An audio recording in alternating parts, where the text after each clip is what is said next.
What is going on, everybody? Welcome back to another special edition of the podcast. My name's Matt. I'll be your host for today's events. I'm joined, as always, by my wonderful co-host, Darren. Hello. And my lovely co-host, Destiny. Evidently, I'm at the bottom, so... Yeah, we're still playing around with the format. Hi, where are you? Hi. Hello. Hi. On today's special E3/Summer Game Fest show, we're going to be talking all about the Black Voices in Gaming event, which was held right after the Guerrilla Collective. We're going to be talking about the different devs that we saw on the show, some of the games that they talked about, and what we thought about the show and which games kind of stood out to us. So let's get right into it. Yo, I'm excited! Black Voices in Gaming, that was so dope. Like, just watching it and seeing all the creators come on and just talk about their experiences. So, like, as Matt said, we're going to talk about each one just a little bit and give our thoughts on them. And I just want to say, like, I was impressed. I was really impressed with each and every one of them. I think you guys were impressed too. Yeah. I think this is the first time we've ever, like, been a part of like an event like this, like seeing the event and everything like that. So Yeah. I'm just excited that we're being proactive in the gaming community, and like Black creatives are like, hey, we're here, we're developing games, and like the shit that's coming out is looking pretty dope. Yeah. I was just gonna say what I really like about this event. I don't want to give all the credit to like Nintendo Treehouse, because these kinds of formats have existed long before that did, but this event gave me the same kind of joy that I get from like the Nintendo Live Treehouse streams, where it gives you like a breakdown where an extended period of time with a developer to talk about their game so they can show off parts of their own personal experience and the game itself, that's not trying to fit within like a 2-minute trailer. Yeah, it gives the devs a lot more time to actually talk about it, and you can see a lot of their passion and their joy come through and hear about their stories. That was one of my favorite parts about this event, is just hearing about what led to some of these games being made and kind of like the trials and tribulations that a lot of these developers went through to get their game being made. So let's get into it. So Justin started the event from the Media Indie Exchange, talking about how this event started. This is the second year it's going on. Started last year in June 2020 amongst the civil unrest that was going on because of everything that was happening in the States and everything that was happening worldwide. Justin and lots of other Black creators decided to band together and showcase content in a way that was telling their stories, not just the stories that we've heard 100,000 times from white creators. So that's how this event came about, which is fantastic. The first person that we had on was Waking Oni from Waking Oni Games, talking about Onsen Master. His name is Derek Fields, and we talked about this game a little bit yesterday. So if you're curious to see more from the game, check out our video from yesterday going over the Guerrilla Collective event. But Waking Oni, Derek went on to tell us about how the game kind of came about, and I still think this game looks so cool. It really is giving me that like Overcooked meets Japanese bathhouse feel, which I think is exactly what they were going for. Destiny, what did you think about Waking Oni and Onsen Master? Well, I really like the game. I know, like, it would be fun to play with you guys and just other people. Like, it's that type of game that you want to play. I know I'll be, like, absolute trash at it. But what I really focused on was just, like, how well polished the game was. Like, his history in gaming and how he thought of... Like, it's basically all the things that, like, he kind of loves. Well, okay, let me just say this. For all of the creators, it's kind of like they're taking the things that they love and putting them into their games, which I think is absolutely amazing. So like he was inspired. He traveled to Japan. Like he had been to these places before, and he really likes Ghibli and Spirited Away. So that's why he made this game. And I just thought that was like absolutely amazing, because it takes a lot of work to like want to do something and actually go through and produce it. So like kudos to him. I also like the fact that, hold on, my notes are here. Sorry. Destiny's better prepared than all of us. No, it's just, you know. So, like, I also like the fact that he works in educational spaces. Like, he was a teacher, right? So, like, he's also working with helping other game devs and developers who are people of color who want to, like, get out there and create their own games. And I thought that was very special, because I believe he's the only one who actually talked about that and, like, wanting to partner with other people to help them create, you know, their dreams. So, I mean... I thought the interview was amazing. Darren, what about you?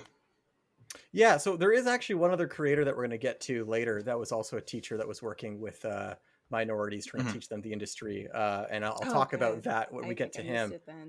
That was Andrew Augustin, but we'll talk about him in a second. But yeah, for me, you could just really tell, all the love for kind of Studio Ghibli that came through with him. I loved hearing him talk about all the different onsen that he visited to try and like research getting the full onsen experience, trying to like soak it all in. Because I mean, that's what you have to do when you're making a game that's representing another culture. You have to do everything you can to try and represent, the culture well. So I was really, so I was appreciating the amount of work and love and attention to detail that he wanted to put into it. And yeah, he's a really well-spoken guy. And he'll be coming on the show as well, right? I think we mentioned before. So yeah. Yep. I'm very excited to talk more with him about that. Yeah, we'll have a lot more of Derek in a little bit because he will be joining us on the show in a couple of weeks to talk all about his experiences, to talk about Onsen Master and everything that led him to creating the game. I actually also really appreciated how much work he's putting in to helping others make games and helping other Black creators flourish in the space, because it's not easy, as we've heard from a lot of these developers. So I love what he's doing in the space. So keep doing it, man. It's fantastic, and we're going to talk real soon. Let's move on to Celestial Tier then. We heard from Yin and Rel, which was the only couple that we saw in the event.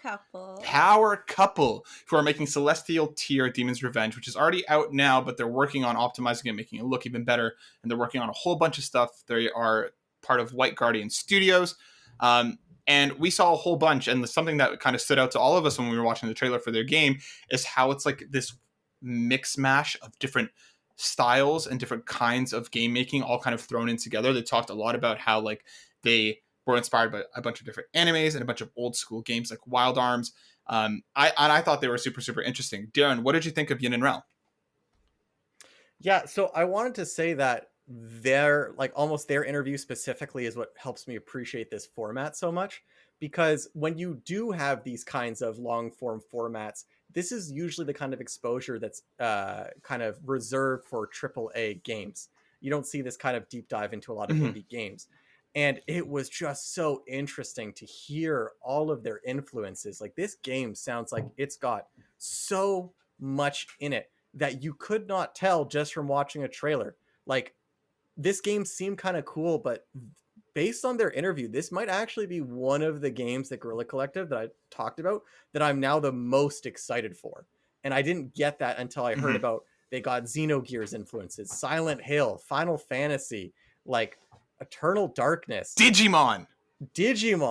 Like, it's crazy the amount of stuff that they put into it. And also, as a couple, like, they're doing so much. They're doing comics for their world. They've got kids. They're like got a streaming thing on Twitch. Like, it's insane the amount of stuff that they're doing at the same time.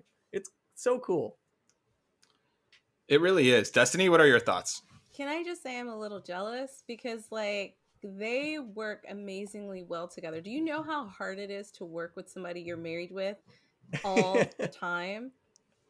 So like I mean like imagine. They just seemed like a really great couple, and they had like a good dynamic, and I thought that was really important. And one of the cutest things is that like they have their kids helping to design some of the monsters and things in their game. Like, this is really like a family like oriented passion project. So I'm excited to see the things that are coming out of it, because some of the things that influence them being like the old school like gamers or vintage games are games I grew up playing, games I knew about. So I want to see how they incorporate all those things that I love in their game. So I'm pretty excited about that. Also, hold on, because I have sneeze. Bless you. Bless you.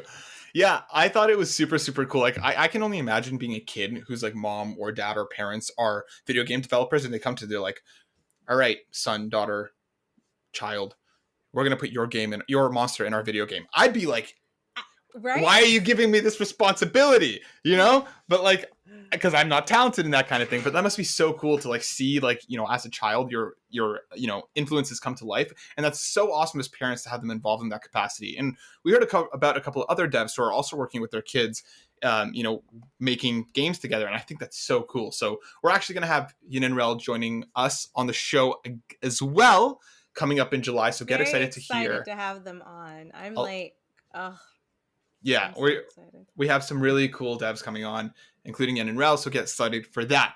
Not that I'm not excited to have the other devs on, guys. Like, I'm excited for all of them. I just, Yeah, of course. I'm all of them. Okay. Of Good enough. course. I'm going to tell every dev except for them. Making They'll it be like, awkward. I'm excited to have you here. Destiny, well, she's more excited for some of these other devs. But anyways, moving on to Andrew Augustin, who is making Super Ubi Island 2. So cute. The game is adorable. You can really feel like the Super Mario, Kirby, Sonic-esque influences in these. It's like this 2D character platformer.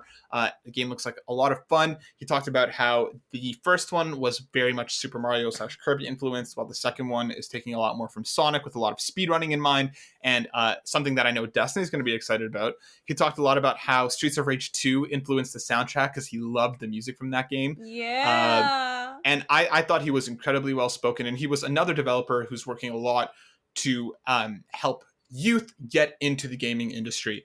Destiny, what did you think about Andrew in Super Ubi Island 2? Yo, like, he had me at Streets of Rage too. Like, he had my heart at that. Plus, the soundtrack for that game is like dope as hell. Like, I've talked about it before on the podcast. But you're right. I completely forgot that he did talk about setting up students with Nickelodeon. Yep. And I think that is amazing. I think that's so promising, like, to have somebody who's on your side, who's like helping you get to these bigger companies, because they will look over you. Just being a person of color, which is so shitty, but like, it's just the reality of how it is, right? So kudos to him for that. Like, I think the idea that like you have to be in competition all the time with like the person sitting next to you is something that these creatives kind of talked about. Like, you don't have to, like, the person sitting next to you doesn't have to be like your enemy. Like, I think it's very important that we try to, instead of like get in front of them, that we like reach across and start networking in that way. So I think that he's doing that, right? Like, and I think that's really great. Like, I was really excited. Like, I think the game is super cute. Definitely gives me Kirby vibes. Like, I want to play it like now. Yeah. So, yeah. Well, the first one's there for you to check out already. Hopefully the second one will be coming soon. Darren, what did you think? Yeah, it was really interesting also hearing him talk about just the kind of things that go into indie development that you don't normally think about. Like, if you need some art done, you need to hire somebody. Like, how, if you've never like ran a company, how do you just like hire somebody? How do you like self-advertise? How does the social media presence aspect work? Like, all these things. And this is what's interesting about him reaching out to minority youth about this. And like you said, Destiny, about reaching across, like, why compete with for all these like small jobs or small position, not small in the sense that there are not a lot of available positions, right? When you can create your own and create your own development studios and work together to like create games. And the more diverse mouths and brains we have making games, the more diverse like variety of games we'll be able to play. So I'm just so happy that like he's using his power as a teacher to like inspire the next generation of game designers so we can get new experiences. So like, just awesome.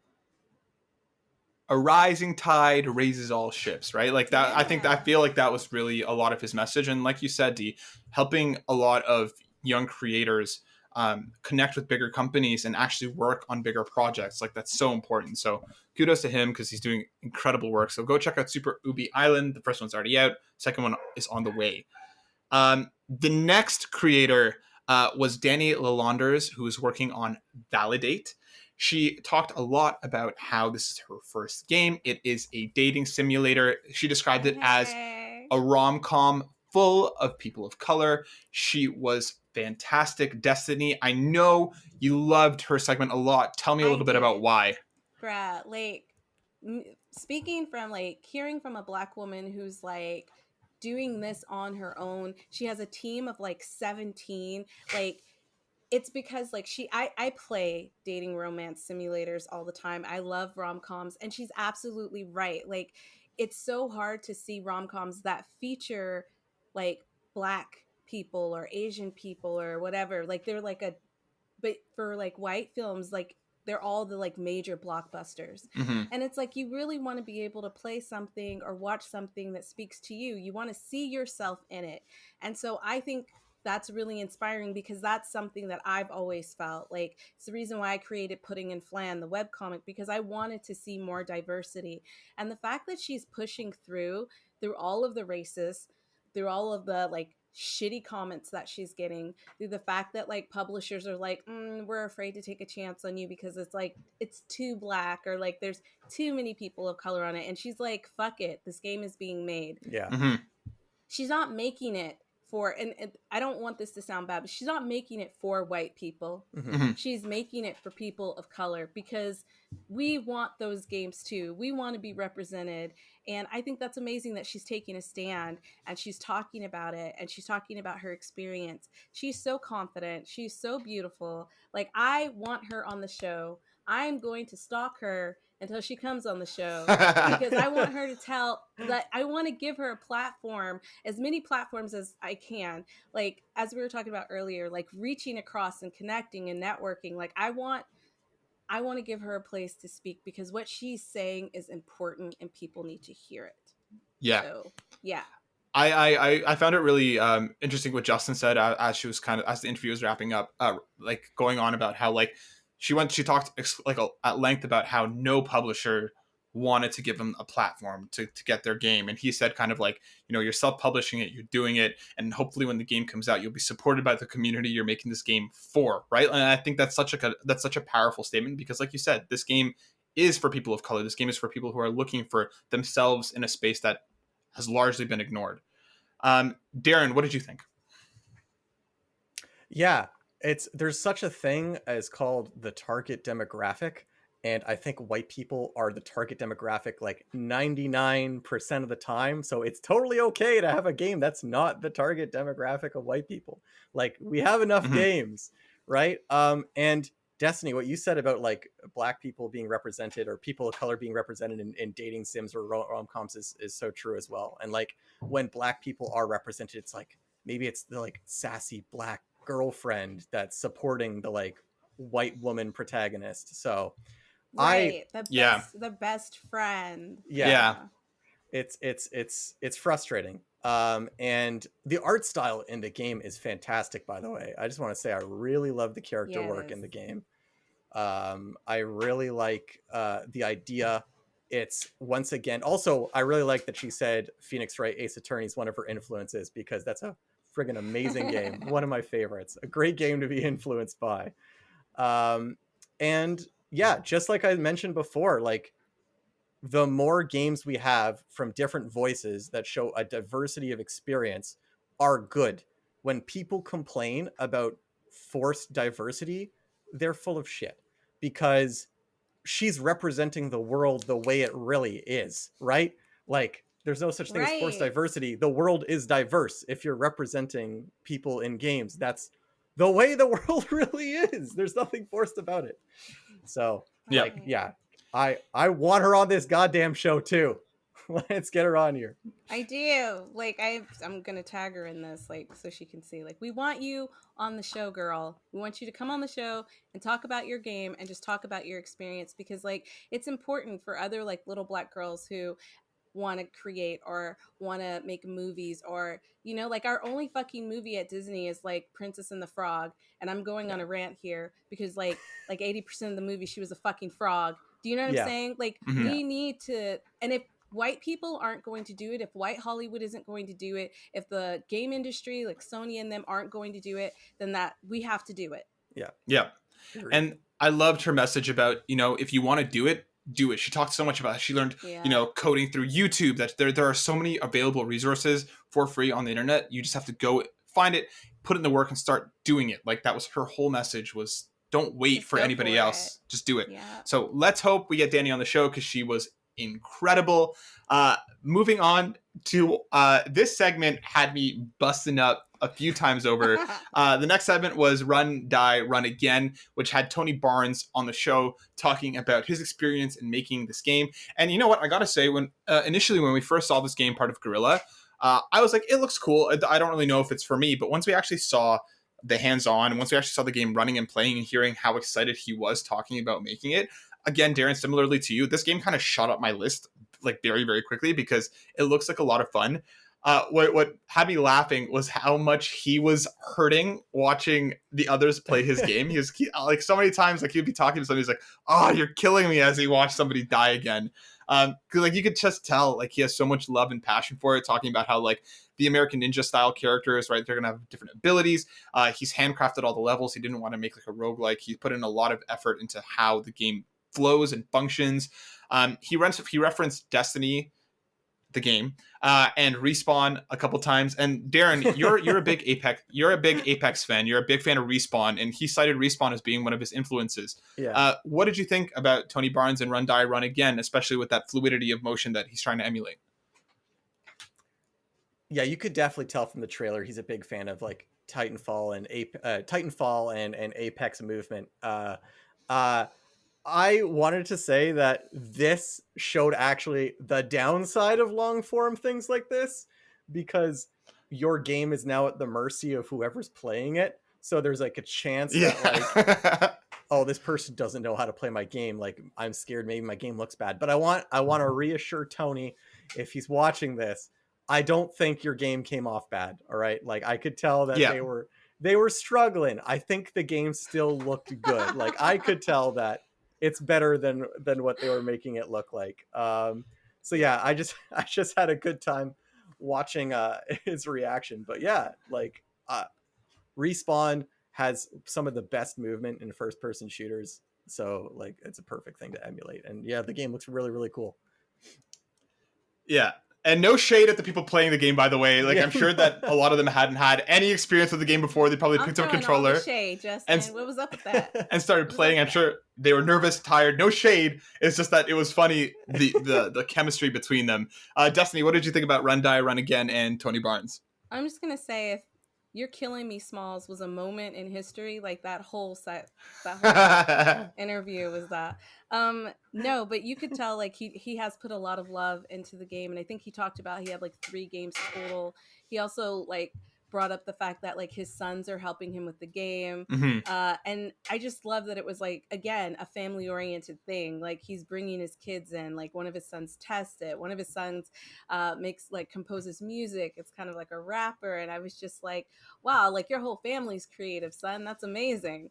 But I'm still going to say it's probably not my type of game. He would not want to watch me play it because I would be dying all the time. But the thing is that like, I feel like Jay and the other commenter, I forgot his name. I'm so sorry. You're important. I just can't think of it right now. They basically showed what the game was about. They were running and they were dying. And I mean, like that's literally the name of the game, right? Then that's you run the again. Game. So, die, run again. So I feel like it really showcased his game pretty well, even though they were like terrible at it. You could tell they were just terrible at it. I'm throwing all the shade, whatever. And I like the fact that he created everything. Like he did say like, I didn't create the rocks in the mountains because I'm not really into buying that kind of modeling that kind of stuff. That was funny. But that the fact that he's doing it by himself, like that has to be like an incredible amount of work. So like kudos to you. I will try the game because you put so much work into it, and I know it was a passion, like it's a passion project. But I am gonna tell you now, I will suck at it. Absolutely, will suck at it. I'm looking forward to that. Maybe we should reach out to Tony to see if he's willing to come on the show to watch you play it, just to see how that would go down. You would probably be very upset. Like, Destiny, did you even practice to be like, Tony, look, I've been playing this game for like 3 hours. I just suck, son. I'm sorry. I would pay to see a stream of Destiny playing this game and Tony commenting on her playing. I would love get to upset. I think he would like get to the point where he might hurt my feelings. Like he'd be like, turn it off. The next creator we had was Evan Washington, coming from Interabang. Destiny, I'll let you start to tell us about this one. All right, so long story short, short story long, I went to school with Evan and with Justin, and like, oh, Evan is one of the sweetest people I have ever met in my entire life. He's so work driven, he's so creative. I worked with him on Jay and Silent Bob, putting together like the book and everything. And honestly, I would just tell you, when I had any gripes or I was stressed, like I'd be like, Evan, I gotta call you. Like, and he's just like he's so talented, and he's so humble about his talent. Like when we were making Super Combo Man. He wore so many different hats. Do you know what I'm saying? Like it wasn't just one thing he was doing. He did so many different things. And the thing that I think is like really amazing and important is that like all of these guys are friends from like college. And now they're out there doing the things that they always wanted to do. So I'm so fucking proud of Justin and of my boy James, because Evan gave a shout out to James and to Evan himself, you know, because I knew all of these guys. Like I hung out with them. I dated James. James is gay, but I dated him. I don't know. I love James. He's like a brother now. But like Evan, I had a crush on Evan in college, like for like a day or something. And then I saw James. And then like, you know what I'm saying? I used to sleep on Justin's couch, guys. Like I know these guys, and like they're just really talented individuals, and it's amazing to see them doing these big things and like creating the black voices in gaming. And I was just really excited. I didn't know he was going to come on, so I was very excited to see that. And after he came on, he like messaged me, because you know there are a lot of people saying like just bullshit in the comments, you know what I'm saying? Horrible shit. And like when he came on, I was just like, Evan, because he said like, yo, I'm so glad you were there. I saw you in the comments. I was so nervous. And he was like, seeing you like just saying stuff and like positive stuff like made me like calm down a little bit. And I was like, yeah, I got your back, boy, all day, every day. So nice. Yeah, I was really happy to see him on. Yeah, he was fantastic. I thought his path into it was super interesting too. He kind of talked about like he went for like a college tour, and he's like, oh, you guys have game design? And then he kind of just went in that way. And he was one of the probably the only person who talked about how different it was wearing those different hats, and how he went from, you know, being part of the development to becoming a producer, and him being like, I'm sorry to any producer I've ever worked with. Like he just seems like such an honest and well-spoken guy. And I loved his segment. Darren, what about you? Yeah, I know Justin said he wasn't trying to flex. I see you, Justin. I know you were trying to flex. But it's okay, because I really enjoyed hearing the story that Evan told of going from college student to, you know, successful game developer. Like that was a really interesting thing. You don't hear a lot of people talk about all the time. So like I always love hearing the story of like what it actually takes to get your company off the ground, because people have a lot of dreams, but they don't necessarily know where to start or what to expect. So like very insightful discussion. Yeah, I agree. And the last dev that was part of the Black Voices in Gaming, the one that wrapped everything up, was Graham of Legend, making Super Space Club. He went on to talk about how, you know, he's been working on the game for quite a long time, but because he's working part-time, because he works at Snapchat, you know, it's been taking him a little longer to get it out, but he still wants to get it out this year. I love that he said it was Spider-Verse inspired. I love that he was talking about Jetpack Joyride. I don't play a lot of mobile games, but I played the crap out of Jetpack Joyride back in the day. So I thought he was really well spoken, and I thought he was great. The music just sounds so good in that game, so good. Darren, what did you think about Super Space Club and Graham of Legend? Yeah, like that kind of game is not normally my thing, but like when you throw lo-fi beats in the background, that goes a long way to make me interested. I love me some lo-fi beats. Darren loves his lo-fi beats, y'all. I do. I honestly do. Like through my entire semester or year of school that I just did, I think 80% of the soundtrack was lo-fi beats.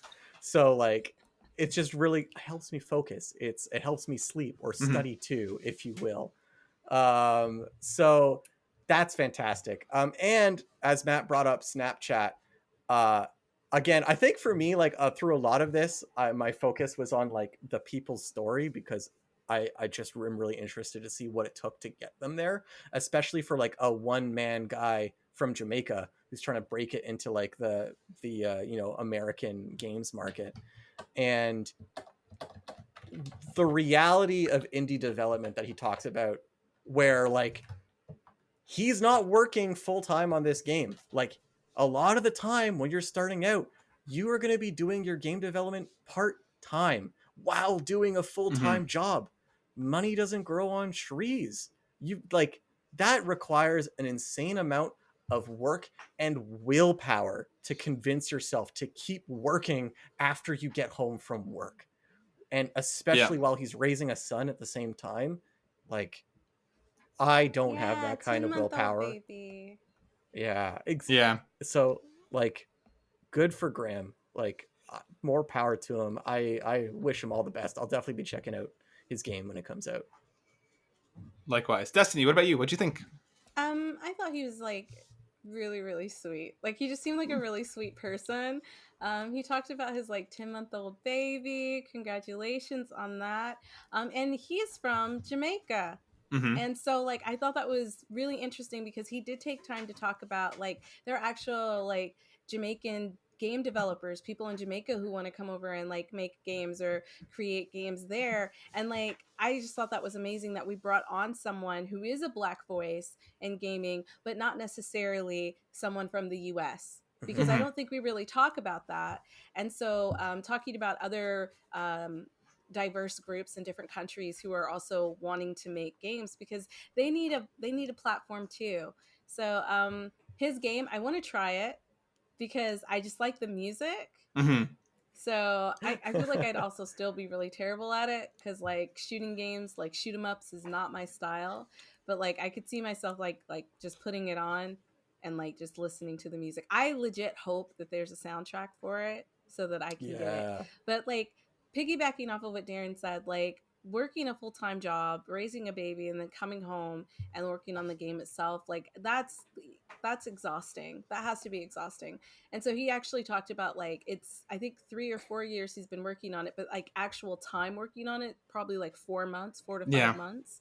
So I was like, he doesn't get a lot of time to work on this game, guys, and it's looking pretty good. You know what I'm saying? For like 4 months of work, like it's very well polished. So I'm looking forward to it. Keep up the good work, Graham. Yeah, it animates really well. Like the flow of it all looks really, really interesting. And similarly to Darren and Destiny, this isn't usually my type of game, but because his passion came through and because of how much he talked about how much love is going into the game, I'm definitely going to be checking it out as well. We're going to wrap up the conversation by talking about one more creator who, if you go looking for the Black Voices in Gaming stream, you might not have caught him because he was kind of weirdly placed in between the Guerrilla Collective and the Black Voices in Gaming. But he's another Black creator that was in between those two things, who was incredibly interesting. His name is, and I apologize if I'm butchering this, Wilbert Roget. He's working on a new Distant Light. He is a music composer, and he has an incredible amount of games under his belt that he's worked on. He's worked on his portfolio is wild. Incredible. Call of Duty, Mortal Kombat, Lara Croft, Temple of Osiris. He worked with LucasArts and stuff like Monkey Island. He has such like a massive, massive portfolio of incredible music. And I thought that it was really interesting hearing him talk about, because he basically said when he started working on usually when he works on new games, they'll give him like a reference piece, or they'll give him an idea of what he has to work on. And basically what they just came to him and they said, this is the kind of music we're looking for, do your thing. And he was talking about how freeing it was just to kind of like, he's never really had an experience like that where they just say, we trust you, do it. And like, he's like a flautist. He had like all of these instruments around him, like in his studio. Like he seems like such an interesting guy. And because I don't know, I feel like because he was kind of oddly placed in between the two events, he may have gotten kind of lost in the shuffle, and I would hate for that to happen because he seemed like such a sweet and honest guy, and his, like I said, his portfolio is wild. So like there's so much good coming from him. So please go check him out as well in case you missed him. Because I know I would not have seen him if I wasn't just kind of scrubbing through the event over and over again, just trying to make sure I caught everything. So go check him out because he has an incredible portfolio, and he's just another incredible Black creator that was shown off and given time to speak because he was amazing. And I know you guys missed him a little bit as well, just because of everything. Yeah. So I know I read Darren up on him a little bit, and like I think I just really like music for games. I think that's something that like some people don't think about, like the time and work that it takes to like do this. And I mean, like he has to be incredibly good at his job to have all of these like major titles under his belt. So I'm going to check out more about him. I'm actually going to go back and watch the interview because I did miss it because it was in like a weird kind of place. Mm-hmm. But yeah, I'm stoked. I'm stoked to hear the music that's going to be coming out for this new game.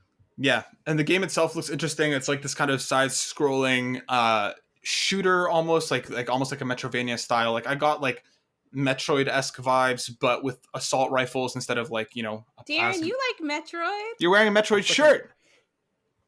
I'm wearing a Metroid shirt. Yes. Yeah. Yes. I saw it in the Guerrilla Games stream that one of the developers had this exact same shirt. So I'm like, I gotta wear this shirt today now. There you go.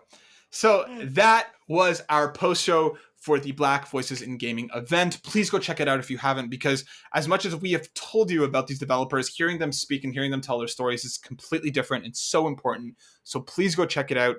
And actually, I saw as we started recording this, it seems like they're doing more breakouts with even more Black creators over on the Guerrilla Collective YouTube page. So go check that out as well. And we also missed talking about Aerial Knight, who was part of the Guerrilla Collective, but he also had incredible stuff. His new game, Aerial Knights Never Yield, is also out, so go check that out as well. There's a ton of Black creators to go check out, so do it. Their stories are important and deserves to be listened to. I will make sure to put them in the notes below. Yes. Destiny, Darren, thank you for joining me for another special post show. We're going to have Always. a lot more coming for you guys in the next 2 So weeks. much stuff coming in the next week, so stay tuned. Like, subscribe, share, keep it locked. You'll see a lot more from us very, very soon. We love you guys. Peace out. Peace out. Later.